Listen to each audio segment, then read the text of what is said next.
오늘은 우리가 학창 시절에 한 번쯤은 듣고 배웠던 내용 중에서 한 구절을 읊으면서 시작을 해볼까 합니다. 거북아 거북아 머리를 내놓아라. 만약 내놓지 않으면 구워 먹으리. 김수로왕이 탄생했을 때 불려졌던 구지가라는 노래의 한 대목인데요. 오늘 제가 찾은 이곳 역시 김수로왕의 역사가 서려 있는 곳입니다. 가야 왕도 김해인데요. 김수로 왕릉부터 허황오른까지 다양한 역사 유적지를 만나볼 수가 있습니다. 그 중에서도 오늘은 금관 가야의 역사를 엿볼 수 있는 김해 대성동 고분군을 한번 둘러보도록 하겠습니다. 가을 햇살이 파랗게 들이온 언덕입니다. 언뜻 보기엔 그저 걷기 좋은 산책로 같아 보이지만 알고 보면 진득한 역사를 간직한 땅. 대성동 고분군에도 가을이 한창 물들고 있습니다. 안녕하세요. 네, 안녕하십니까. 네. 오늘 안내 좀 해주실 거죠? 네, 본인 소개 좀 네, 저는 부탁드리겠습니다. 김해시 문화관광해설사 이란이라고 합니다. 예, 반갑습니다. 네, 여기 보니까 네, 이게 고분이에요? 네, 맞습니다. 근데 어디부터 어디까지가 고분이에요? 네. 북쪽으로 보면은 네. 김해 종합관광 안내소가 있는데 예. 거기 옆에 보면은 주차장 부지가 있어요. 거기도 또한 포함되고 그리고 도로 구지로 도로라는 구간 그리고 남동쪽으로 보면은 현재 수릉원이라는 곳이 있는데 거기까지 다 포함을 해서 대성동 고분군의 봄이라고 보시면 될 것 같습니다. 그리고 여기를 옛날에는 뭐 작은 구지봉이라는 뜻으로 애꾸지 또는 외꼬지 이런 식으로 불렀어요. 규모가 정말 어마어마합니다. 근데 이 고분군은 그러면 네. 어느 시대가 주 배경이 되는 건가요? 10여 차례에 걸쳐서 발굴 조사가 이루어졌는데 초기에는 여기는 이제 청동기 시대라고는 전혀 언급을 할 수가 없을 정도로 대형 목강묘가 많이 나와서 예. 그냥 금강가야 시대 때 무덤지로서만 확인되었습니다. 예, 저도 그렇게 알고 있어요. 네, 근데 네. 9차 발굴 때부터 여기에 보면 그 구릉의 응선부에 보면은 고인돌이 발굴이 되었거든요. 그래서 그러다 보니까 이곳이 금강가야 시대 이전 청동시대 때부터도 여기가 중요한 무덤의 자리로서 활용이 되었을 거라고 이렇게 보고 있습니다. 대성동 고분군은 금강가야 가장 전성기 때 만들어진 고분군이기 때문에 대성동 고분군 자체가 금강가야의 중심지라고 이야기할 수가 있겠습니다. 서기 42년 김수로 왕이 건국한 나라이자 육가야의 맹주국으로 큰 세력을 떨쳤던 금관가야. 언덕 군데군데 그 찬란했던 역사를 짐작케 한 발굴 현장의 흔적들도 고스란히 보존돼 있는데요. 그런데 이 완만한 고분길을 따라 걷다 보니 문득 궁금한 점이 생겼습니다. 제가 보니까 제가 일반적으로 알고 있는 고분하고는 모양이 완전 다릅니다. 이게 봉분처럼 이렇게 봉긋하게 솟아 있는 것도 없고 그냥 얕은막한 언덕 같거든요. 안 그래도 오시는 분들이 네. 되게 왜 여기에 고분군이라는데 무덤이 하나도 없냐라고 이야기를 많이 하십니다. 예. 근데 여기는 쉽게 말해서 여기는 가야 시대 때, 금강가야 시대 때 공동묘지라고 보시면 돼요. 옛날에도 봉분 같은 게 있었겠죠. 예, 있었는데 이게 세월의 풍파에 의해서 그리고 여기가 또 옛날에는 사람들이 밭 농사로도 활용을 했대요. 그러다 보니까 세월에 의해서 사람에 의해서 이제 그런 봉분이 다 사라졌다고 보시면 됩니다. 여기는 또 이렇게 약간 구릉처럼 이렇게 약간 봉분처럼 보이기도 하네요. 우리 여기 보시면은 나무가 심어져 있는 곳 있죠. 예. 이게 다 발굴 현장을 표시한 겁니다. 저기가 다 옛날에 무덤이 있었던 표시예요. 제가 듣기로 이 무덤의 경사도에 따라서 계급이 좀 달랐다고 들었습니다. 네, 맞습니다. 일단 대성동 고분군 능선 부위에 보면은 대형 무덤이 많이 나타나고 그리고 경사나 평지 쪽에는 중소형 무덤이 많이 나타나고 있습니다. 그래서 여기 대성동 고분군에는 지배계층, 비지배계층의 어떤 무덤이 별도로 조성되었다는 걸 알 수가 있습니다. 근데 그럼 계급이 높아서 무덤을 이렇게 크게 만든 건가요? 무덤을 크게 만든 이유가 뭐예요? 그 당시 사람들은 사람이 죽으면은 또 다른 세상에서 또 다른 삶을 산다고 믿었다고 합니다. 예, 예. 그러다 보니까 또 다른 세상에서 살기 위해서는 필요한 게 많겠죠. 예. 그래서 토기라든지 무기, 장신구류, 심지어는 자기 밑에 있던 신하나 하인까지 같이 묻게 되는 거죠. 예. 그러다 보니까 다양한 것을 많이 묻다 보면 무덤이 커질 수밖에 없고 그런 거는 아무나 할 수 있는 게 아니라 신분 높은 사람이 그렇게 많이 묻을 수 있었겠죠. 이야, 살았을 때 욕심을 죽을 때까지 가져가는구나. 네, 그대로.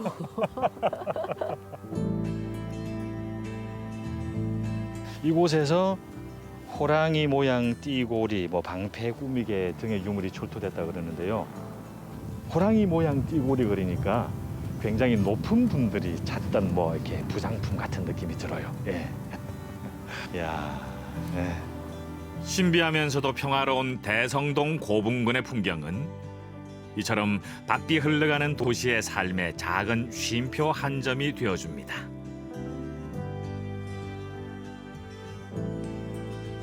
이야, 멋있다. 예.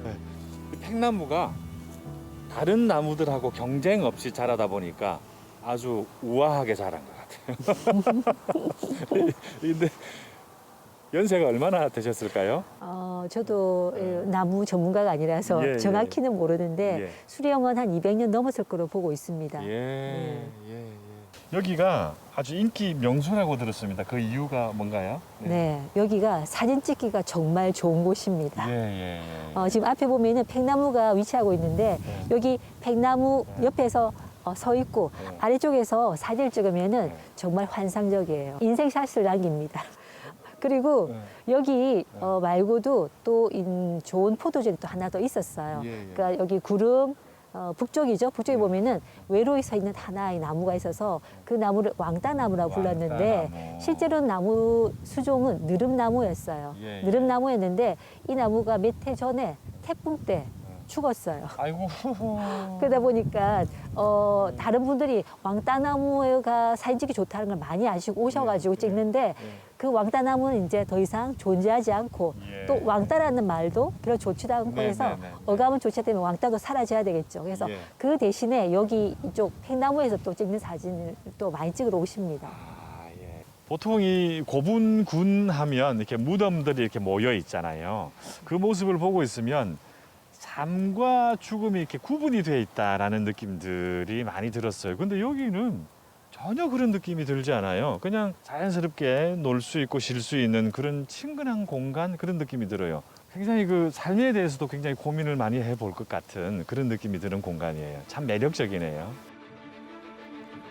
가을 햇살에 따뜻해진 몸을 이끌고 이번엔 맞은편에 자리한 대성동 고분박물관을 찾았습니다. 2000년 전의 김해, 금관 가야의 역사를 알기 쉽게 설명해 둔 것은 물론 대성동 고분군에서 출토된 다채롭고 화려한 가야의 유물들을 자세히 관람할 수 있는 곳이지요. 얼마 전에 그 대성동 고분군하고 양동리 고분군에서 출토된 그 가야시대 목걸이가 국가 보물로 지정이 됐다는 소식을 들었습니다. 그만큼 문화적으로 사회적으로 굉장히 가치가 있는 유물들이 많이 발굴이 된 것 같은데 얼마나 많은 유물들이 발굴이 된 건가요? 네, 2019년 기준으로 해서 대성동 고분군에서 보유하고 있는 유물이 1만여 점에 이야. 해당되고 있습니다. 엄청나네요. 네, 이야, 저도 예. 이렇게 많을 줄 몰랐습니다. 그 많은 유물들을 다 우리가 이렇게 구경을 다 할 수는 없잖아요. 그 중에서도 특히 우리가 눈여겨 봐야 되는 좀 중요한 유물이 있으면 소개를 좀 부탁드릴게요. 박물관 내에는 유물들이 많이 전시가 되어 있는데 예. 특히 이번 보물로 지정된 그 대성동 76호에서 나온 목걸이거든요. 예. 근데 이 목걸이가 금강가에서 나온 목걸이 중에서 그 구슬이 제일 많아요. 무려 2,473개나 들어가 있거든요, 구슬이. 가야인들은 금은보다도 구슬을 좋아했다고 합니다. 예. 근데 그게 중국 기록에도 나와 있어요. 중국 기록에 보면은 가야 쪽 사람들은 금은보다도 구슬을 좋아한다는 게 기록으로 남아 있는데 그에 딱 맞게 무덤 발굴해 보면은 구슬로 만든 게 정말 많습니다. 철의 왕국으로 불리던 금관 가야에 또 다른 보석 세공 기술력과 화려한 장신구 문화를 엿볼 수 있는 중요한 유물들인데요. 저 구슬 목걸이가요. 보기엔 아주 단순해 보여도 자세히 보면 저 윗부분에 있는 저 검정색이 다 구슬이에요. 그러니까 구슬이 2,000개가 넘는다는 얘기죠. 야, 저걸 만드는데 엄청난 정성이 들어갔을 것 같아요. 정말 대단합니다. 예, 그렇지 않나요? 오늘 제가 대성동 고분군하고 박물관을 둘러봤는데 너무 좋습니다. 예. 여기를 찾아오시는 관람객 분들한테 당부 말씀 있으시면 좀 부탁드릴게요. 네. 코로나19로 인한 사회적 거리 두기 단계 1단계가 시작되면서 대성동 고분군이나 대성동 박물관을 찾아주신 분들이 정말 많으십니다. 오실 때는 반드시 마스크 착용해 주시고 사회적 거리도 지켜주시면서 좋은 분들과 좋은 시간 보내주시면 고맙겠습니다. 모처럼 원 없이 거닐었던 가을날의 산책. 이 여정의 마무리는 역시나 든든한 한 끼로 채워볼까 합니다.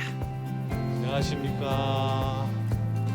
예, 이 식당의 점심 특선 메뉴로는 고기 정식과 곤드레 돌솥 고기 정식, 그리고 돌솥 고기 정식, 곤드레 돌솥밥 등등이 있습니다. 그중에 곤드레 돌솥 고기 정식이 제일 비싼 음식 중 하나예요. 저는 오늘 그걸 시켜서 먹어보겠습니다. 사장님, 저기 곤드레 돌솥 고기 정식 주십시오. 이야, 상다리가 휘어진다는 말을 이럴 때 쓰는 거겠지요? 거기다가 주인공은 따로 있습니다. 곤드레 나물 수북히 올라간 돌솥밥에 숯불 향 가득 입힌 돼지고기 한 접시. 채소나 호박이나 이런 우거지를 만드는 거라든지 지금 물김치 담아놨지 않습니까? 그런 다 우리가 이제 땅에 있어서 지산에서 심어서. 직접 키운 고구마, 각종 채소들. 야, 오늘의 주인공 곤드레 돌솥밥이 나왔습니다. 한번 열어보겠습니다. 우와, 아주 향기로운 냄새가 납니다. 돌솥밥의 매력은 뭐니 해도 요 누룽지 만들어 먹는 재미인데요. 그 사이 곤드레밥에 각종 야채 얹어서 쓱쓱 비벼 먹는 곤드레 나물밥. 이 순간만큼은 왕의 밥상도 부럽지 않습니다. 굉장히 건강해지는 느낌이에요. 그리고 맛이 너무 좋아요. 간장 양념이 스며들어가지고 곤드레하고 각종 채소하고 너무 잘 어울립니다. 너무 맛있는데요.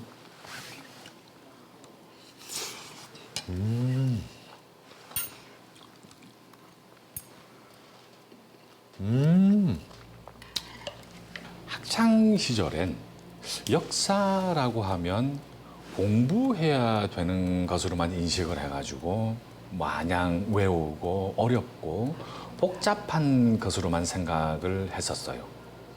근데 인생을 살다 보니까 역사가 참 중요하구나라는 걸 깨닫는 순간이 오더라고요. 과거를 제대로 알아야 올바른 미래를 설계할 수 있다라는 것이 역사가 우리한테 주는 교훈이지 않을까 싶습니다.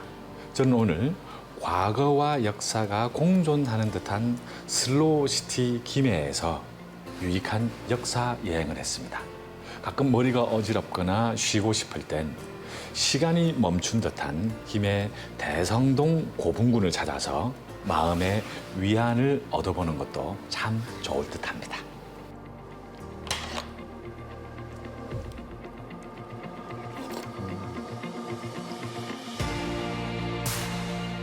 자고 나면 세상이 바뀌는 요즘 시대에 과거의 역사는 앞만 보고 달리는 우리에게 조용한 경종을 울립니다. 그 역사의 가치를 아는 도시 가야왕도 김해였습니다.